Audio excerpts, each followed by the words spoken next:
Okay, hello students. In this video, we are going to continue to learn about the capital structure theory. Okay, so let me share the PowerPoint slide screen.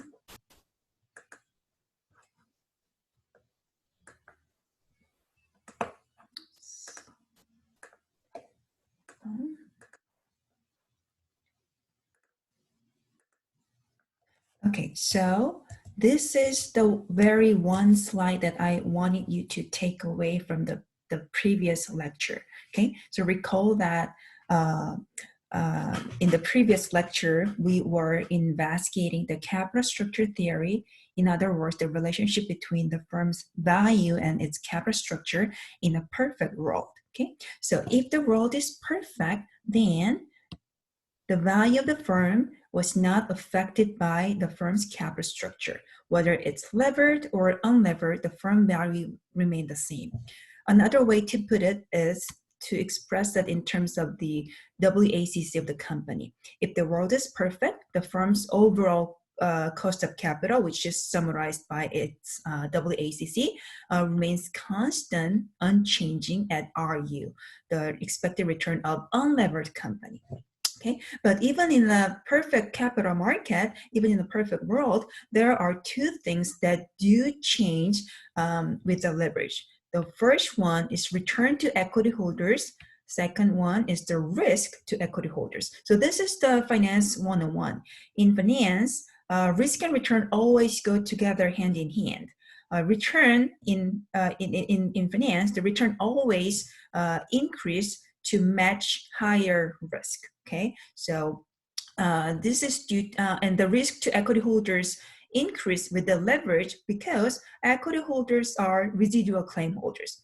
The cash has to be paid first to debt holders, and whatever left can be taken by equity holders. Therefore, the larger amount of debt increases the obligated payment to debt holders, leaving less amount cash for equity holders, increasing the risk to the payment to equity holders. That's why the return to equity holders, even in the perfect market, is increasing with the leverage. So this was the summary of the perfect capital market capital structure theory.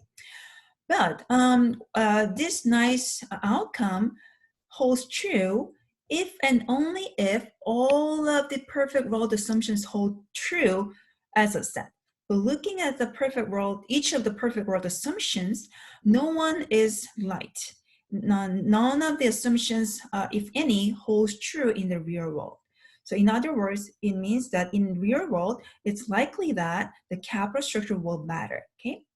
And as I told you at the end of the last lecture, what we're going to do is to lift some of the perfect world assumptions one by one and make our model one step closer to the reality that we are dealing with. If there's any one perfect world assumption that we can never ever live with, that is the no tax assumption of all other perfect world assumptions. Well, tax has such a big impact on all economic participants to the economy, and the impact of it is so huge. So we cannot actually live with a model that is assuming a no tax assumption. Okay, so now we are going to lift this no tax assumption, and from now, let's assume that we are still living in a pretty good world with no bankruptcy cost, no transaction cost, etc. But we are dealing with the existence of taxes. Okay, so we are living in a world with taxes, but still all other perfect world assumptions do hold. Okay, all right. Before we investigate the impact of tax on the relationship between the firm value and capital structure, we first have to understand the different tax treatment of interest payment and dividend payment. As we have learned briefly in chapter 15, when we were comparing debt and equity capital, interest payments to debt holders are tax deductible at the corporate level, but dividend payments to shareholders are not tax deductible.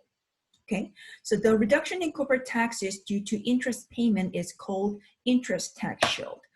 to show you this effect, let me show this standard income statement of a company once again. Okay, so recall that this is a standard income statement of a company. From the total revenue, firms deduct the cost of goods sold to arrive at the gross income, and then after deducting all operating expenses, you arrive at operating income. From this operating income, excuse me, if the firm is using any amount of debt, interest has to be paid first. After deducting interest expenses, the company arrive at the pre-tax income or taxable income. Based on this pre-tax income, a firm's tax bill is computed. And after paying the taxes, the bottom line of the income statement is the net income, and this is the source of the dividend payment, which is the payment to equity holders. So as you can see, interest payments, which is the payment to debt holders, comes from before tax money. So the larger amount of that the company uses, the more interest expenses can be deducted, and the company has smaller amount of taxable income, which leads to smaller amount of tax bill. But look at where the dividend payment is coming from. It's coming from the net income, which is after tax money. So no matter how big dividend the company pays out, it's not going to save even a single dollar from the firm's tax bill. The tax has been computed already and paid already. Okay, so the dividend payment cannot be saving any tax money. Okay, so let's go back to our slide. So as such, interest payments are tax deductible and dividend payments are not. So when the firm uses debt capital instead of equity capital, the company enjoys tax savings, which is called interest tax shield. And the use of equity capital does not provide such benefit. So the difference in tax treatment between interest payment and dividends causes a huge bias toward debt financing. So basically, more cash will be leaving the company, and therefore, less cash is leaving out of the company. Therefore, more cash is left within the company for its investors if the company uses debt finance instead of the equity finance. Okay. Okay. So to more concretely investigate the effect of tax shield, let's take this numerical example. Okay, so suppose there is certainty, in other words, all future cash flows can be estimated with certainty, and all discount rate for all cash flows are 10%. And there are two firms, U and L. The firm U is levered firm, in other words, it's using no debt at all. Firm L is the levered firm using some amount of debt. Specifically, let's assume that firm L is now using $200 perpetual debt at 10% level. Perpetual debt means that the company will maintain the same amount of debt outstanding always. So the $200 perpetual debt means that the company will always have $200 amount of debt outstanding. And let's assume the interest rate is 10%. And once again, let's assume that firm U and L are otherwise identical. You can even think that firm U and L are two different scenarios of the same company. Okay, so two firms are otherwise identical in terms of the operations. And now assume that two companies face same corporate tax rate of 30%. And let's prepare the income statement for each firm, which are expected to continue in perpetuity. Okay. And let's prepare the income statement for firm U first. Okay. Let's assume that the company U will every year generate $100 operating income. The firm U is not using any debt. So next in line in the income statement is interest payment to debt holders or bond holders, but the firm U is not using any debt.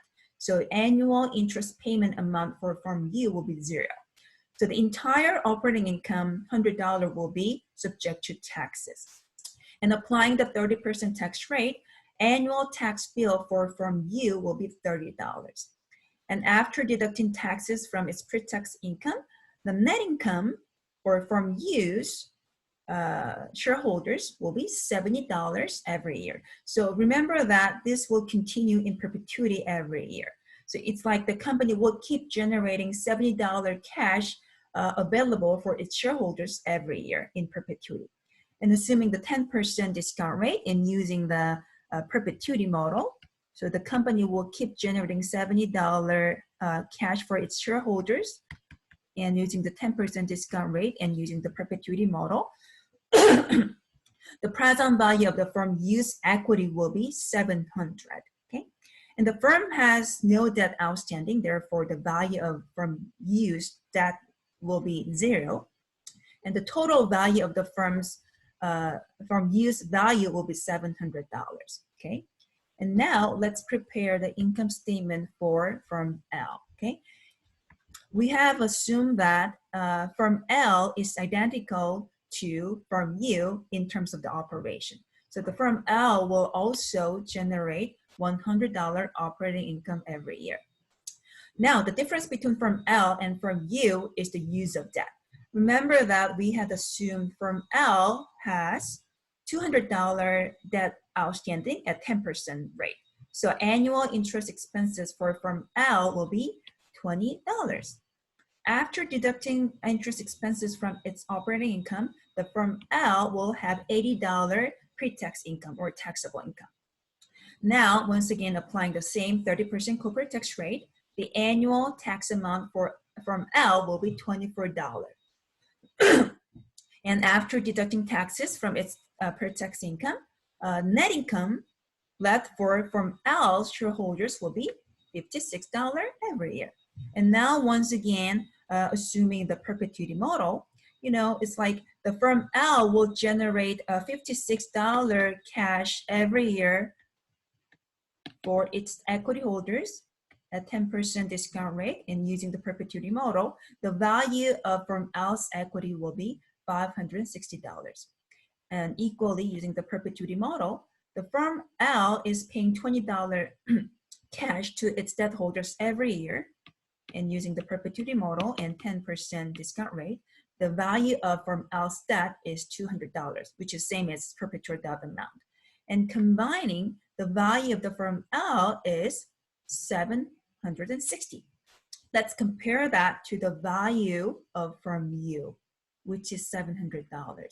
While firm U and L are identical in terms of its operation, the firm U and L have generated the same amount of operating income, but due to the difference in the capital structure, the firm L value is larger than the firm U's value, okay? In other words, the difference in the two firms' capital structure led to a difference in the firm value. And the size of the gap in value was $60 in this numerical example. Graphically showing what is the source of the value gap. As you can see, the source of the value gap is coming from the amount of tax, okay? The firm U is paying $30 tax every year, as opposed to firm L is paying only $24 tax every year.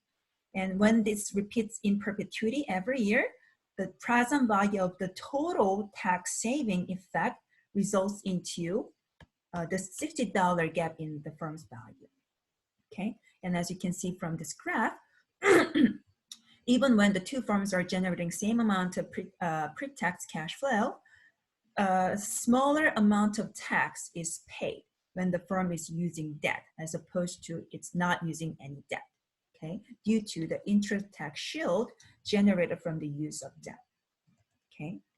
So the tax bill of firm L in the previous numerical example was $6 less than that of firm U because of the tax shield provided by debt. And we saw that this causes a difference in firm value of $60. Is there a shorter way to calculate the effect on firm value of the tax shield of interest? Yes. Although we have to make some simplifying assumptions, there is a shortcut, a nice formula to quantify the size of tax shield that the use of that generates. Okay, so the most common assumption is that the debt is perpetual. In other words, we are going to assume that the company will maintain the same amount of debt amount outstanding always, as we did in our previous numerical example. Okay, so we are going to make the assumption of the perpetual debt, and let's assume that the risk of the tax shield is the same as the debt of the interest payments generating that. Okay, and with this perpetual debt assumption, the annual interest payment amount will be RD times debt amount outstanding D. In our previous numerical example, it was 10% interest rate times $200 perpetual debt amount, which was $20 every year. And this $20 interest payment annually will result into annual tax savings amount of tax rate times RD times D, and which was in our previous example, corporate tax rate 30% and annual interest payment amount of $20, which was $6.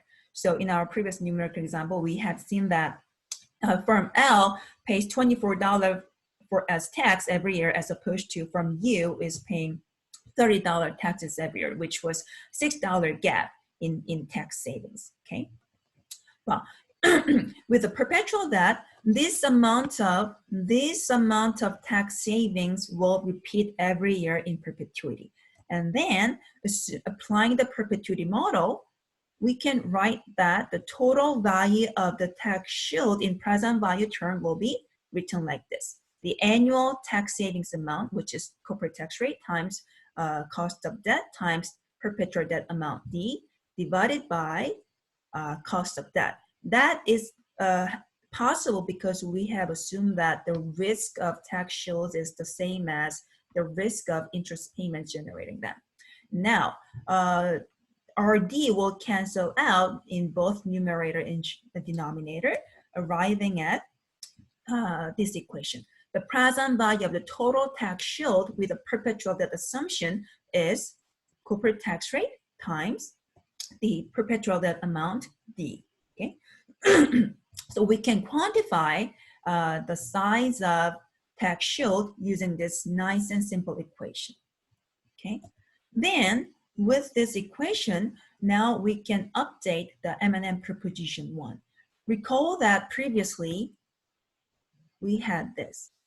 Previously, in a perfect world, we had this. In a perfect world, value of the levered firm was equal to the value of the unlevered firm. Whether the firm is using that or not, the firm value was not affected. But now, with the existence of the corporate tax, we can see that our intuition totally changes.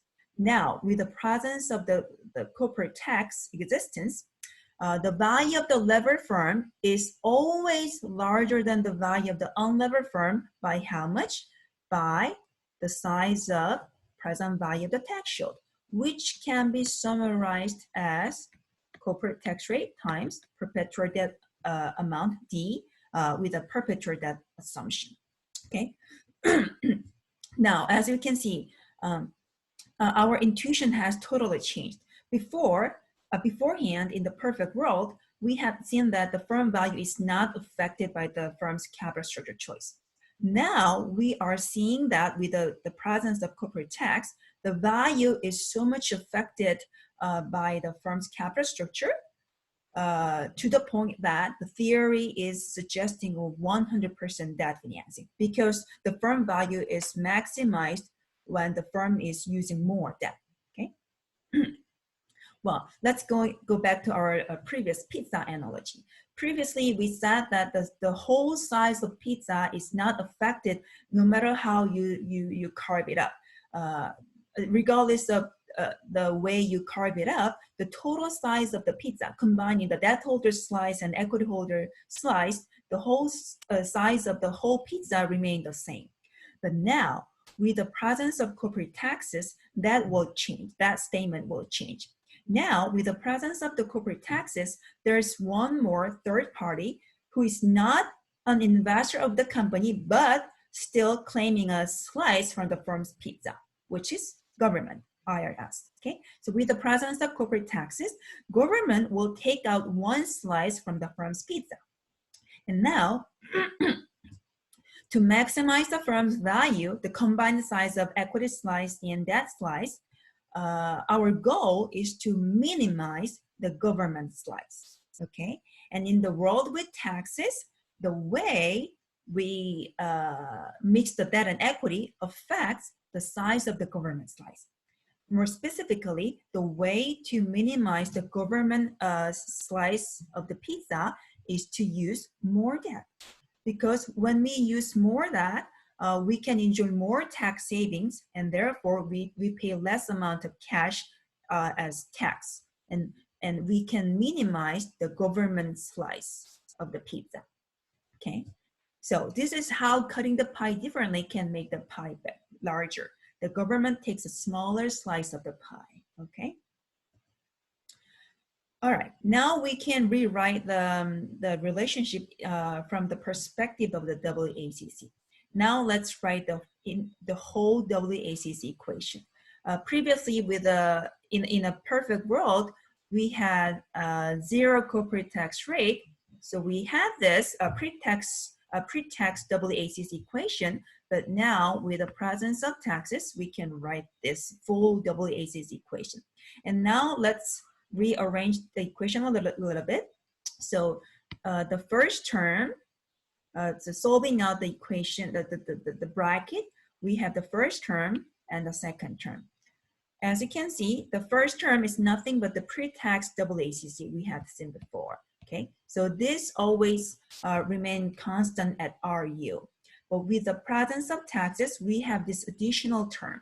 Okay, and as you can see, the firm's WACC decreases as the firm's leverage increases. Okay, and this second part represents the reduction in firm's WACC due to interest tax shield. So summarizing once again, with the presence of corporate taxes, the firm value will increase with the use of debt. Another way to put it is to say that the firm's WACC will decrease with the use of debt. Okay.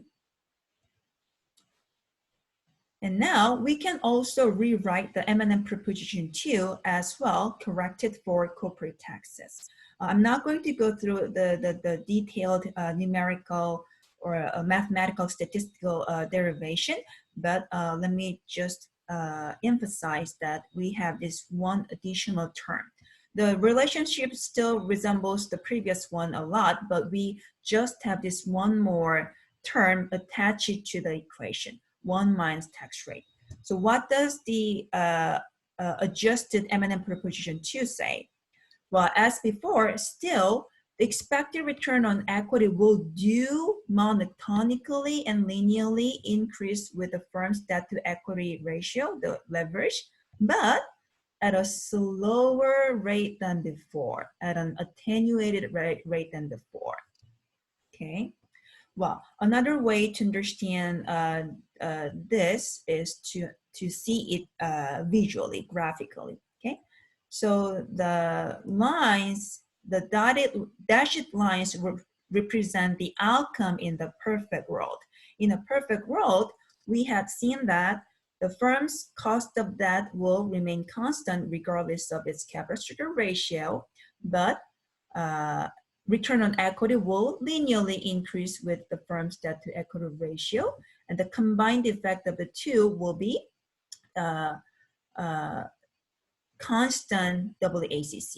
So using the cheaper source of capital, debt, was exactly offset by increases in the cost of equity, so that the WACC, the overall cost of capital for the company, remains constant at the firm level. Now let's compare the outcome of the tax version to the perfect world version. With the presence of taxes, what do we see? With the presence of taxes, according to the adjusted M&M proposition 2, return on equity holders will still increase monotonically and linearly, but at a slower rate than before, okay, as dictated by this 1 minus tax term, okay? And the effective cost of using that is even lower than before due to tax shield effect of that, okay? So now the effective cost of using that is even lower. What would be the combined effect of these two on WACC? That is WACC monotonically decreasing with the firm's leverage ratio, okay? So summarizing, in a perfect world, equity cost of capital will increase with the firm's leverage, but the average weighted average cost of capital will remain constant. In the world with taxes, return on equity will still monotonically increase, but at a slower rate than in a perfect world, and the WACC will monotonically decrease as the leverage increases. Okay, so let's summarize it in terms of equations. If there's any one slide that I wanted you to take away from today's lecture, this is it, okay? So in terms of the value, with the presence of tax, the value of the firm will increase with the leverage. So previously we had that VL equals VU in a perfect world. But if the world has taxes, then now the value of the firm is always larger when the firm uses more debt, okay? And the gap in the value can be summarized by the present value of inter-tax shield, which is equal to corporate tax rate times perpetual debt amount D with a perpetual debt assumption. Another way to put it is to represent it in terms of the WACC. So with the presence of corporate taxes, the firm's WACC will decrease with the leverage. The reduction in the leverage is summarized by this term in the blue box, okay? Well, still, even with the presence of corporate taxes, the risk and return to equity holders will still increase, but at a slower rate than before due to tax shield effect, okay? So the first term in red box, these were the perfect world outcome. Now we have this additional blue box term, 1 minus tax rate. So due to the tax shield effect, although both return and risk to equity holders still do increase with leverage with the presence of taxes, the speed of increase is slower than before, okay? So this is one slide that I want you to take home today from today's lecture. Okay, so what is the implication of the tax version of M&M theory? From M&M proposition 1 with tax, we should conclude that the managers can maximize firm value by using 100% debt financing, because we had seen that the higher the debt, the higher the interest shield, and therefore the higher the firm value, right? Well, but in a real world, have you seen any firm that is 100% debt financed? No way. Most executives do not like a capital structure of 100% debt. If you had seen any firm 100% debt finance, you should let me know. As far as I know, there's not even a single firm that is 100% debt financed. On average, in reality, US public firms' debt to value ratio has been around 30 to 40% in recent decades. So how to reconcile the huge gap between the theory suggestion and the reality? Does this mean that managers and CEOs of large US public firms are dumb and they are not fully utilizing the tax benefits of debt? Probably not, okay? So next, we will see what other factors should be taken into consideration. As a heads up, so far, we have been playing a little bit unfair game, because so far, by lifting the no tax assumption, we have been only considering the benefits of using that. We haven't considered any cost of using that. So in the next lecture, we are going to introduce the cost of using that by lifting some other perfect world assumptions and make it a fair game. And we will see that the theory will point to the existence of optimal capital structure. So this is it for today's lecture.